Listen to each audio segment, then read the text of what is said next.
أعوذ بالله السميع العليم من الشيطان اللعين الرجيم بسم الله الرحمن الرحيم الحمد لله رب العالمين وصلى اللهم على Muhammad وأهل بيته الطيبين الطاهرين l'ange Allah, le créateur de l'univers, le miséricordieux par essence et par excellence. Que la paix et la bénédiction d'Allah soient sur notre maître Muhammad, sur des prophètes, ainsi que sur sa sainte famille.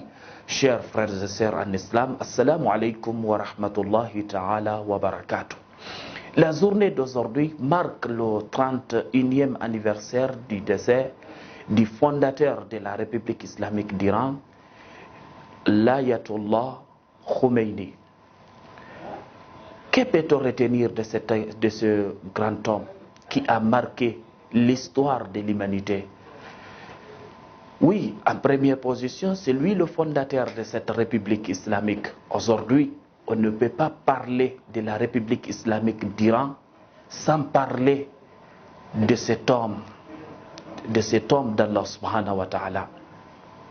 Oui, son nom et le nom de la République islamique sont deux noms en vérité qui ne se sépareront pas, qui ne se sépareront jamais. Oui, il a une autre image. C'était un homme, c'était un ascète d'Allah.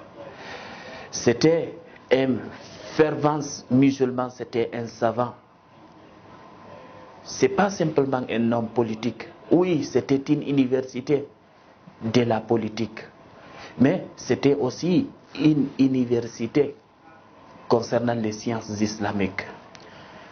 Oui, il a montré à l'humanité tout entière que cette religion qui est l'islam est la plus puissante et la plus grande religion d'Allah subhanahu wa ta'ala.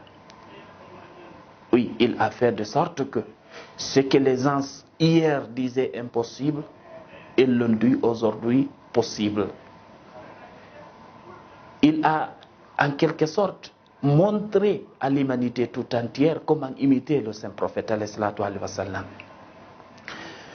Il a mis en pratique le testament d'Imam Ali. Imam Ali, lorsque le maudit l'a frappé de son sabre et qui se trouvait à l'agonie, il avait fait un testament à ses enfants. Et parmi les lignes de ce grand testament, il était que ces deux enfants devaient être deux grands supporters de celui à qui on a causé du tort, du faible. Et il devait être un combattant, un fervent opposant contre l'injustice. Et Imam Khomeini, c'est ce qu'il a montré. Il a aidé les faibles contre les puissants. Un régime qu'on disait fort, puissant. Il s'est arrêté devant ce régime, il n'avait pas une arme. Oui, quand on se remet à Dieu, quand on suit la tradition du saint prophète, on devient fort, on devient puissant. C'est cette foi qui a animé le musulman de la première ère de l'époque de cette religion, qui se sont arrêtés devant toute une armée alors qu'il ne comptait que 313 personnes. Et ils ont triomphé. Et c'est ce qui a même animé cet imam-là avec ses partisans. Ils se sont arrêtés devant cette armée, ou bien devant l'armée la plus puissante du monde, et ils ont triomphé puisqu'ils ont la foi.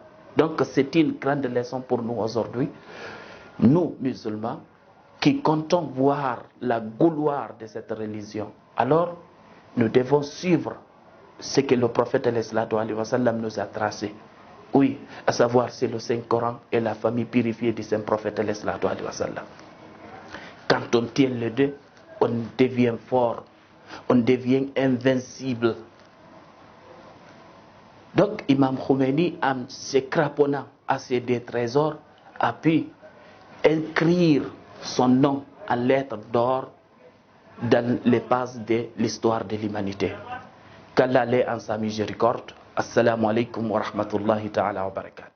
عجب سروی عجب ماهی عجب یاقوت و مرجانی عجب جسمی عجب عقلی عجب عشقی عجب جانی